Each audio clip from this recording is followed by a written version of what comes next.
Hello friends, आज हम discuss करेंगे इस वीडियो में हमारा नेक्स्ट टॉपिक चैप्टर 9 का, that is a biomolecules. Last video में मैंने आपको बताया कि बायोमोलिक्यूल्स का एक बेसिक इंट्रोडक्शन कि बायोमोलिक्यूल्स क्या हैं, कौन कौन से टाइप्स हैं और उनका सेल में क्या क्या यूज है। राइट, आज हम डिस्कस करेंगे सबसे पहले कॉम्पोजिशन ऑफ द सेल। क्या डिस्कस करेंगे हम? Composition of the cell. Composition of the cell discuss करने के बाद हम डिस्कस करेंगे मेटाबोलाइट्स। राइट, हमारा आज का मेन फोकस किस पे रहेगा इस वीडियो में? मेटाबोलाइट्स पे रहेगा। तो आइए, मेटाबोलाइट्स क्या है, कॉम्पोजिशन ऑफ सेल्स क्या है, इसको डिटेल में डिस्कस करते हैं। राइट, टुडेज टॉपिक इज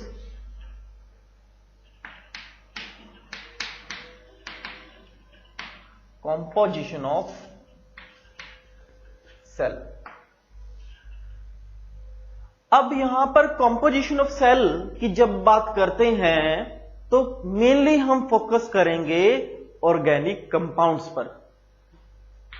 किस पर फोकस करेंगे हम?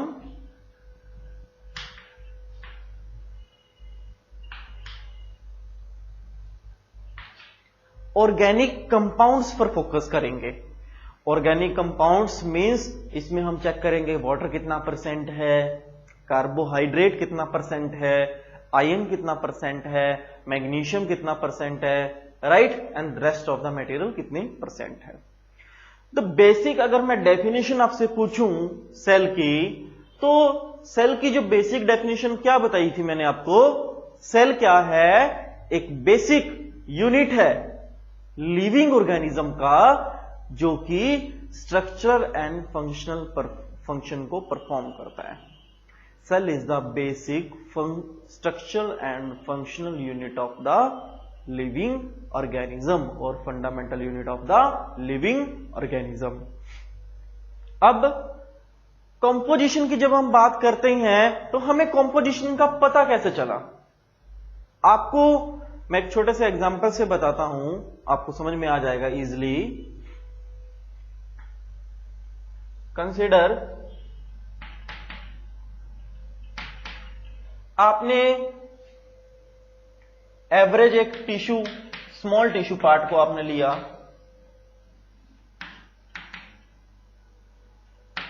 और उसको ग्राइंड करना शुरू किया। ग्राइंड किस में किया? पेस्टल मोटर में।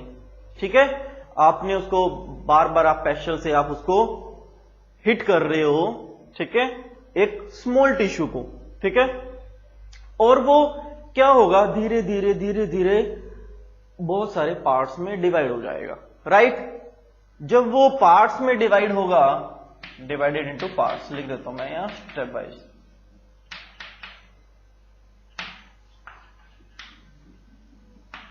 यहां पर पेस्टल एंड मोटर से आपने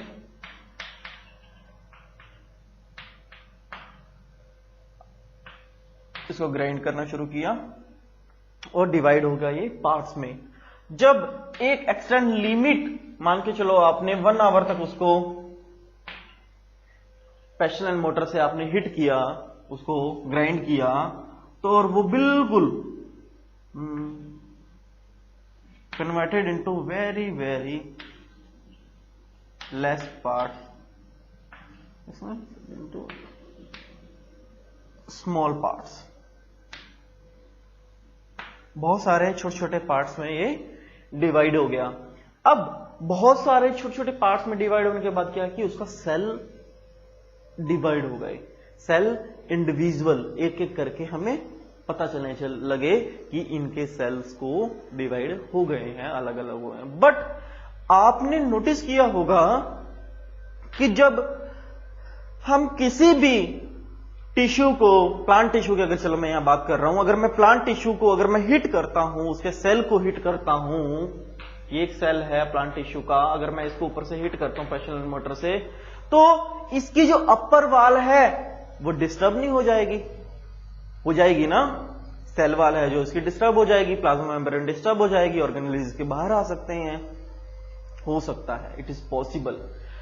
और जब ये बाहर आते हैं तो कुछ एक पार्ट बड़े होते हैं और जो लिक्विड मटेरियल है इंटरनल साइटोप्लाज्म या फिर rest of the nucleic acid, ये सारे मिक्स होके एक लिक्विड सबस्ट्रेट में कन्वर्ट हो जाते हैं। दैट इज, उसको क्या कहते हैं, उसको कहते हैं हम पूल।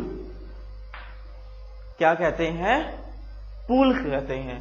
अब पूल को अगर मैंने लास्ट वीडियो में आपको बताया था, हम क्लोरोस्टिक एसिड से अगर हम उसको मिक्स करते हैं या कोई भी अनदर केमिकल जो कि हम केमिकल कंपोजिशन को चेक करने के लिए हम यूटिलाइज करते हैं, उसमें हमने केमिकल को मिक्स किया, तो जब उसको मसलिन क्लॉथ से हम छानते हैं, उसको फिल्टर करते हैं, एक लिक्विड नीचे आ जाता है। जैसे ये लिक्विड तो नीचे आ गया और ये सबस्ट्रेट कुछ ऊपर पड़ा रह गया, ये मसलिन क्लॉथ है, ठीक है, एक फिल्टर की तरह उसने काम किया। तो जो बिल्कुल लिक्विड मटेरियल में आ गया, तब हम वहां से हम उसकी केमिकल कंपोजिशन को under few chemistry techniques, biochemistry techniques के अंदर हम उसको स्टडी करते हैं और एक एवरेज केमिकल कंपोजिशन साइंटिस्ट ने दी है। एवरेज कंपोजिशन ऑफ सेल और ऑर्गेनिक कंपाउंड्स की एक प्रोवाइड की गई है, उसी को क्या कहते हैं? कंपोजिशन ऑफ द सेल, और या फिर जर्नल या फिर average composition of the cell for organic compounds. Organic compounds के अकॉर्डिंग कंपोजिशन ऑफ सेल एक एवरेज, एक स्टैंडर्ड दी गई है, वो मैं भी आपको टेबल बना के मैं लिख रहा हूं। राइट, समझ में आ गया कंपोजिशन ऑफ सेल कहां से आई है, किस तरह से प्रोसेस करती है। और यहां से एक टर्म और मैं आपको बताता हूं, कुछ एक तो बिल्कुल पतले हैं, बिल्कुल माइनर हैं, उनको क्या कहते हैं? ये तो है तो बायोमोलिक्यूल्स ही, ये है तो बायोलॉजी के ही ना, बायोमोलिक्यूल्स से, लिविंग थिंग्स से आए हैं। जो बड़े साइज में हैं उनको कहते हैं मैक्रोबायोमोलिक्यूल्स। क्या कहते हैं उनको? जो बड़े साइज में है मैक्रोबायोमोलिक्यूल्स, और जो स्मॉल साइज में हैं उनको कहते हैं माइक्रो बायोमोलिक्यूल्स। देखिए, मैक्रो और माइक्रो, ये बेसिक डिफरेंस कहां से आया? मैं ऑर्गेनिक कंपोजिशन लिख रहा हूं, लेकिन अब ये टर्मिनोलॉजी को मैं एक बार क्लियर कर देता हूं आपको, मैक्रो और माइक्रो को।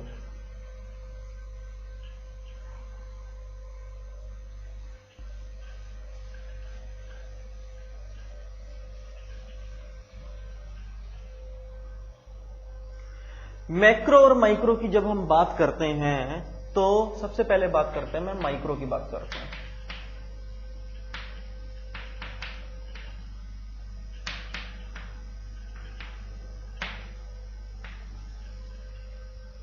देखो, ऑर्गेनिक कंपाउंड्स क्या हैं?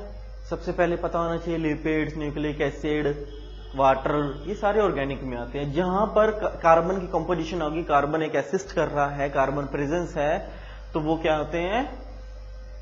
ऑर्गेनिक में काउंट होते हैं। Right, biomolecules. और जो लिविंग थिंग्स से आ रहे हैं तो दैट इज द बायो। अगर कार्बन है तो इट इज द मॉलिक्यूल्स में कैटेगरी में हम काउंट करते हैं, ऑर्गेनिक कैटेगरी में काउंट करते हैं। और वो अगर कहां से आए हैं? लिविंग थिंग्स से आए हैं तो उसे बायोमोलिक्यूल्स। और स्मॉल साइज में है, और वो स्मॉल साइज होगा कितना, वो जरा देखिए, that is from 10 to 800 DA। अब 10 to 800 D है, यानी जिनका size less than 1000 DA। DA क्या है? That is a Dalton.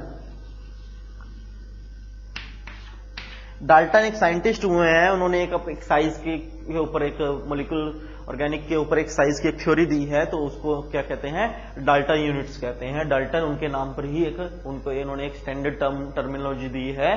जैसे ग्रेविटेशन में कैपिटल जी आता है ना, ग्रेविटेशनल यूनिट एक स्टैंडर्ड एक कॉमन होता है, यूनिवर्सल यूनिट होती है, वो कभी चेंज नहीं होती है। इसी तरह से ही डाल्टन एक यूनिट है, तो जो कि बायोमोलिक्यूल्स के साइज को, ऑर्गेनिक मैटर के साइज को ये बताती है कि इसका साइज ये है। कोई भी मॉलिक्यूल हो, आप केमिस्ट्री में भी डाल्टन आप यूज करेंगे, आप फिजिक्स में भी आप डाल्टन आप पढ़ेंगे, ठीक है।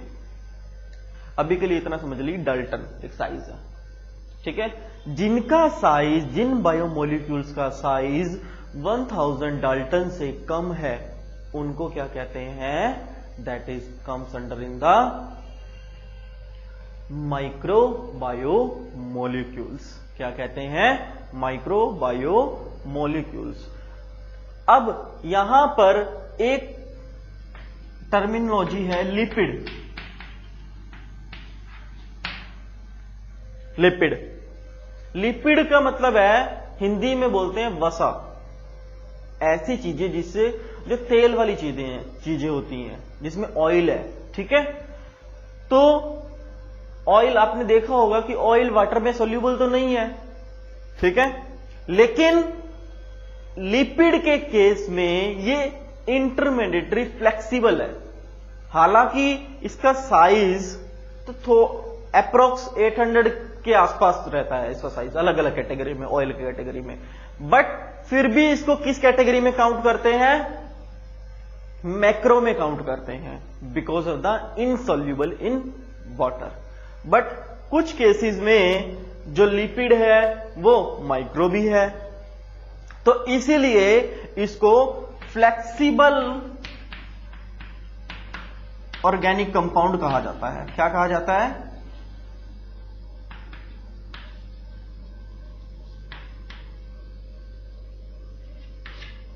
Flexible organic compound. फ्लेक्सिबल का मतलब जो माइक्रो में भी जा सकता है और मैक्रो में भी जा सकता है, अकॉर्डिंग टू देयर साइज। मतलब डिपेंड करता है कि उस कंडीशन में किस ऑयल की बात कर रहे हैं, कौन सा ऑयल प्रेजेंस है पर्टिकुलर ऑर्गेनिक लिविंग थिंग में, टिश्यू में या फिर उसके सेल्स में। ऑर्गेनिक जो लिविंग थिंग से है, ऑर्गेनिक है, बेसिक है, प्लांट से, एनिमल से है। कंपाउंड, कंपाउंड का मतलब होता है जब एक या दो चीजों से मिलकर कोई चीज बनी हो, फ्लेक्सिबिलिटी, ठीक है। अब लिपिड के केस में जब मैं आपको लिपिड डिटेल में पढ़ाऊंगा तो आपको लिपिड की कंपोजिशन भी बताऊंगा कि लिपिड बना किस चीज से होता है, लिपिड का यूज क्या है, इसके सिग्निफिकेंसेस क्या है, इसके ड्रॉबैक्स क्या है, वो सारी चीजें मैं आपको डिटेल में बताऊंगा। तो फिलहाल के लिए अभी आप इतना समझ लीजिए, अगर कोई आपसे पूछे कि फ्लेक्सिबल ऑर्गेनिक कंपाउंड कौन सा है, तो आपको हिट कर जाना चाहिए आपके माइंड में, दैट इज लिपिड। लिपिड है, तो आपको माइक्रो बायोमोलिक्यूल्स पता चल गया। अब नेक्स्ट टर्मिनोलॉजी हम स्टडी करते हैं, that is macro biomolecules.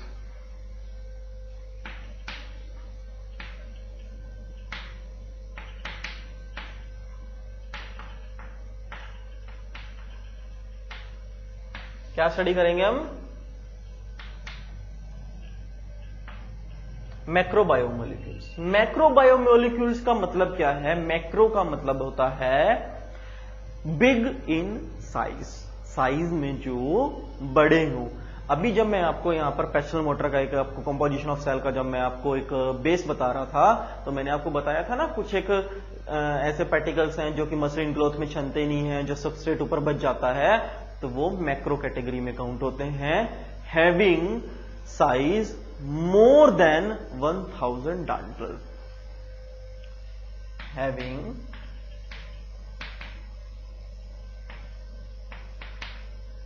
size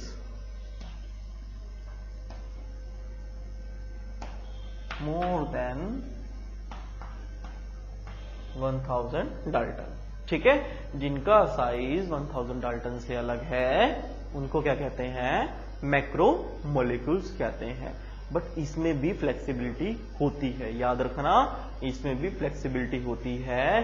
जो न्यूक्लिक एसिड, प्रोटीन्स, ये सारे मैक्रो में ही काउंट होते हैं। ठीक है, अब ये मैक्रो में क्यों काउंट होते हैं, अब इसको तो हम इंडिविजुअल, जब मैं आपको प्रोटीन, लिपिड्स या फिर आगे न्यूक्लिक एसिड जब मैं डिटेल में पढ़ाऊंगा तब मैं आपको बताऊंगा इनका साइज क्या है, इनकी कंपोजिशन क्या है। फिलहाल आपको पता होना चाहिए कि बायोमोलिक्यूल्स क्या है और मैक्रो बायोमोलिक्यूल्स और माइक्रो बायोमोलिक्यूल्स क्या है, कंपोजिशन ऑफ सेल क्या है। और अब मैं आपको एक स्टैंडर्ड बता रहा हूं कंपोजिशन ऑफ सेल, आप अपनी नोटबुक में नोट कर लीजिए प्लीज। ठीक है,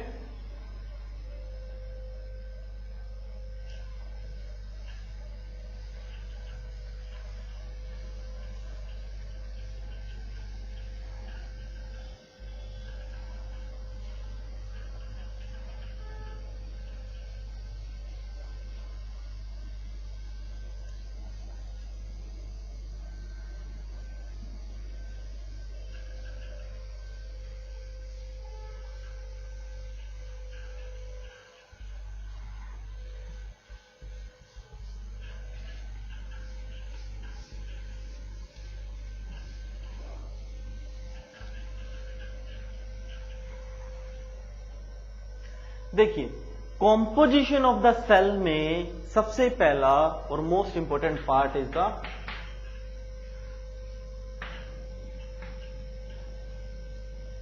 वाटर।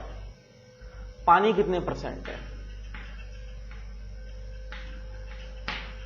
वाटर की परसेंटेज किसी भी कॉम्पोजिशन में that will B 70 to 90% water होता है। 70 to 90% वाटर होता है, राइट। 70 से 90% तक पानी ही होता है सेल में। ठीक है, और पानी किससे बना है, H2O, 2 हाइड्रोजन 1 ऑक्सीजन। ठीक है, दूसरा most important part that will be the protein. Protein की कितनी परसेंटेज होती है, protein present in the 10 to 15%। Protein की प्रेजेंस कितनी होती है, 10 to 15% की परसेंटेज इसमें अवेलेबल होती है। उसके बाद थर्ड जो पॉइंट आता है that will be the lipids.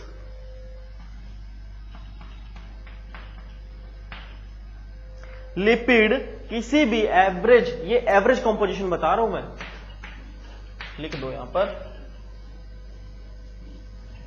Average है ये, एवरेज ऑर्गेनिक कंपाउंड्स इतने होते हैं। लिपिड किसी भी सेल में जो परसेंटेज अवेलेबल होती है that will be the 2 to 2.5%, 2 से 2.5% परसेंटेज होती है। वैसे 1.5 to 2.5 आप कह सकते हैं, वैसे मेन एवरेजली 2 तो मिल जाता है lipid part. The fourth and most important part is the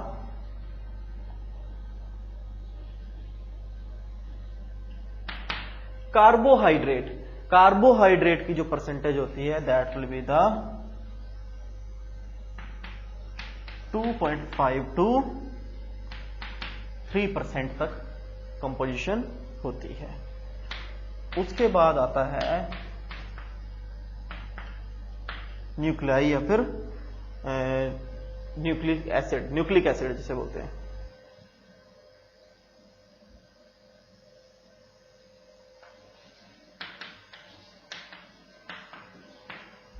ठीक है, न्यूक्लिक एसिड की जो कंपोजिशन होती है that will be the 5 to 7%। ठीक है, वाटर कितना होता है, 70 to 90%, यहां सब देख लीजिए, वाटर क्या है 70 to 90%, प्रोटीन 10 to 15%, लिपिड वैसे तो 2% होता है बट 2 to 2.5% तक भी एक्सटेंड हो सकता है कई केसेस में, not for all. Carbohydrates 2.5 to 3%, max is the 3%, average जो हम 3% भी कहीं बुक्स में 3% भी लिखा होता है, राइट। और जो न्यूक्लिक एसिड है that will be the 5 to 7% होता है। That is the standard and average composition of the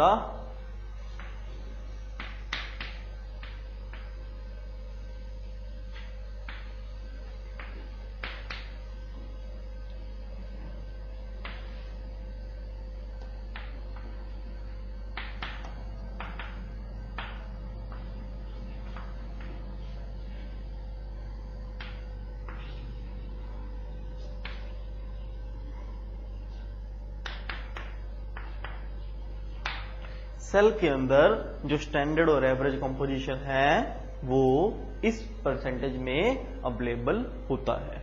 तो आपको पता होना चाहिए कि कंपोजिशन ऑफ सेल क्या है और इनका किस किस तरह से इस्तेमाल होता है, राइट। अब मैं एक बार ओवरव्यू करूंगा और थोड़ा सा जब सेल कंपोजिशन को मैं डिटेल में अब डिस्कस करने जा रहा हूं।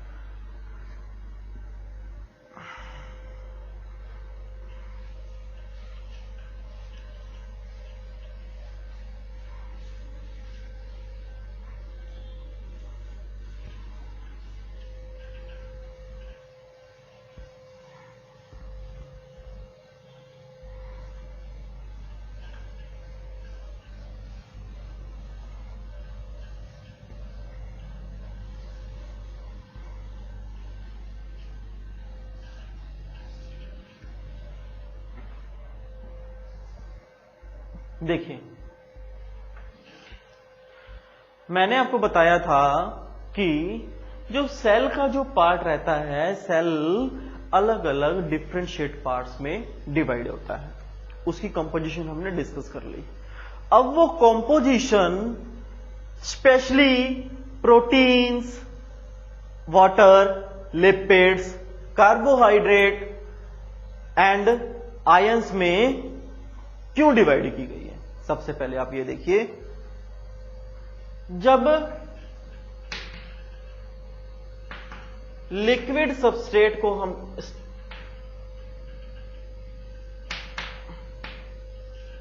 जो लिक्विड सबस्ट्रेट पार्ट था जो सोल्यूबल है किसमें, केमिकल में, ठीक है। इसको स्टडी किया गया अंडर फ्यू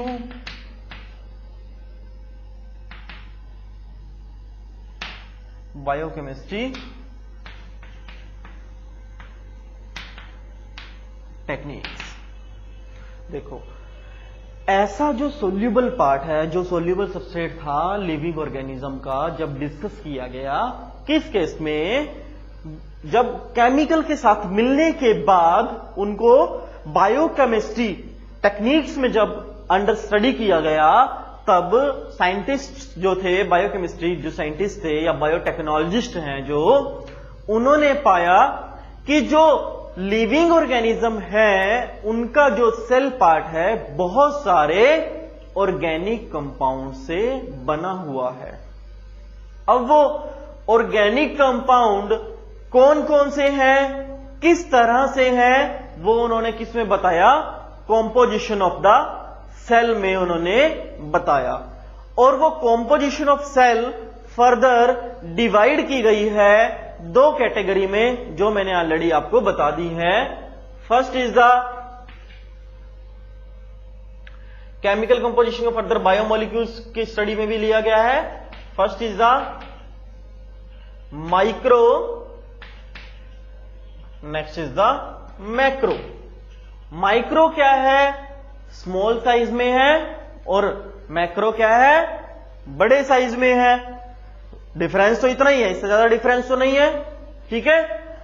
लेकिन nucleic acid, protein, lipid, carbohydrate, ion, water, ये जो सब चीजें हैं, ये भी तो एक पर्टिकुलर कहीं ना कहीं इसकी परसेंटेज होगी, कोई ना कोई साइज होगा। और इन साइज को, प्रोटीन को, लिक्विड को, लिपिड को, सॉरी, एंड न्यूक्लिक एसिड को डिफर कैटेगरी में स्टडी किया गया है। मैं एक बार एवरेज ओवरव्यू दे देता हूं कौन किस तरह से है ऑर्गेनिक स्ट्रक्चर। प्रोटीन और न्यूक्लिक एसिड अभी मैं दो, और एक मोस्ट इंपोर्टेंट पार्ट मैं आपको बता दूं, दैट इज द पॉलीसैकेराइड। जो ही कार्बोहाइड्रेट की जब हम बात कर रहे हैं ना, कार्बोहाइड्रेट क्या है, एक फूड मटेरियल है। फूड मटेरियल मतलब एक शुगरिश मटेरियल है, मीठा है, चीनी है, ठीक है, एक तरह का शुगर है। तो शुगर किस फॉर्म में है, बहुत सारी चेन्स के फॉर्म में है, उसी को क्या कहा गया है, पॉलीसैकेराइड कहा गया है, right. Monosaccharide, disaccharide and polysaccharide. तो जो माइक्रो है और मैक्रो, इनको हम कैटेगराइज करते हैं डिफर पार्ट्स पे, ठीक है। अब प्रोटीन की बात करता हूं तो प्रोटीन का मतलब है यहां पर कि प्रोटीन की बहुत सारे अमाइनो एसिड से बना हुआ है। किस चीज से बना हुआ है? अमाइनो एसिड से। अमाइनो एसिड्स क्या होते हैं वो मैं आपको जब मैं प्रोटीन को डिटेल में डिस्कस करूंगा तब मैं बताऊंगा अमाइनो एसिड्स क्या होते हैं। आपकी एनसीईआरटी की बुक के अकॉर्डिंग अमाइनो एसिड्स के 21 टाइप दिए हुए हैं, ठीक है, जिनमें ट्रिप्सिन, ट्रिप्टोफेन, ठीक है, अलग अलग कैटेगरी है, वो मैं डिटेल में आपको एक पूरी लिस्ट आपको बता दूंगा, ठीक है, कौन कौन से हैं। That is the protein. उसके बाद मैंने सेकंड आपको बताया था कि मैं न्यूक्लिक एसिड के बारे में जनरल आपको बताऊंगा। Nucleic acid basically nitrogenous base pair से बना हुआ है। नाइट्रोजनस बेस पेयर्स क्या होते हैं? दैट विल बी द दो कैटेगरी में इनको डिवाइड किया गया हेलिकल स्ट्रक्चर्स के according, that is the purine and pyrimidine, ठीक है। वो मैं आपको क्या होते हैं प्यूरिन एंड पिरिमिडिन आपको बताऊंगा। अभी आपको नाइट्रोजनस बेस आपको बता दूं, नाइट्रोजनस बेस होते हैं guanine, cytosine, thiamine and adenine, ठीक है। मेनली 4 होते हैं, 2 अलग होते हैं, वो जो मैं आपको कंप्लीट न्यूक्लिक एसिड डिटेल में जब एक अलग से वीडियो बनाऊंगा तो उसमें आपको नाइट्रोजनस बेसिस की डिटेल और उनका न्यूक्लिक एसिड में क्या रोल है वो भी बताऊंगा। नाइट्रोजनस बेस स्टैंडर्ड बताता हूं। कंसिडर ये 2 डीएनए चेन्स है, that will be 5 prime to 3 prime and 3 prime to 5 prime, right. अब नाइट्रोजन बेस पर अगर ये एडेनिन है तो इसका opposite nitrogen space pair thymine होगा। अगर ये गुआनिन है तो इसका नाइट्रोजन स्पेस साइटोसिन होगा। और अगर यहां पर दोबारा से कुछ भी ले लो, थायमिन, गुआनिन, एडेनिन, साइटोसिन, अगर मान के चलो यहां पर मैं दोबारा से एडेनिन यहां लेता हूं तो इसका अपोज नाइट्रोजन स्पेस थायमिन होगा। अगर बाय चांस यहां थायमिन की जगह यहां गुआनिन लग गया या फिर साइटोसिन लग गया, इसका मतलब क्या है? That is the mutation.